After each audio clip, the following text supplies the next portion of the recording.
going to go against the norm or vice versa. But what beliefs were you raised with that you later realized was holding you back? I think one of the main things is when I was growing up, when we looked at the media and when we looked in school, we did not see ourselves reflected back to us, right? So a lot of the beliefs I had is that we didn't belong in spaces of leadership. We didn't belong in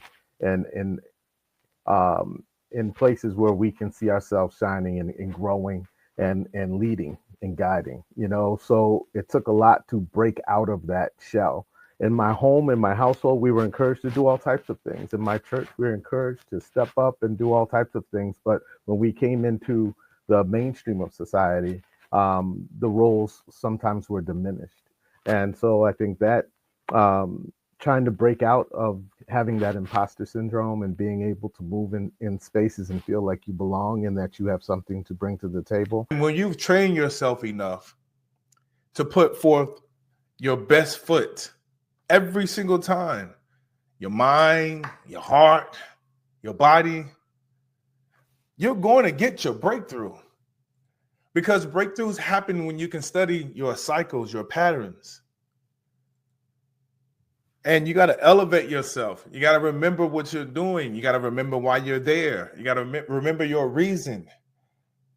Every time you practice, every time you get better, you study yourself. When you study yourself and when you study the unknown, you lose fear and you lose doubt because you have more information for reason, why it makes sense. Now, having that patience is finding a beautiful balance on knowing that it's my time. And you can tell yourself that it's your time, but it's not your time. And I said, okay, I dealt with this from the age of 4. I was like, I'm breaking this cycle. Like, they didn't want to break cycles. They didn't want to go to high school. They didn't want to go to college. They didn't want to do this. They didn't want to do that. My daughter will not deal with people rejecting her because of her hair. And this is family I'm speaking of. Because of her hair's not straight enough. She's too dark skinned.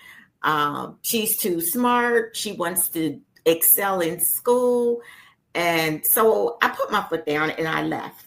I left Pennsylvania. Didn't know where I was going. Well, I knew where I was going, but I didn't know anybody there. So I had got me a good full-time job, was making decent money. Nursing didn't work out for me. That's when I really started dealing with the racism a lot, was when I graduated nursing school. I graduated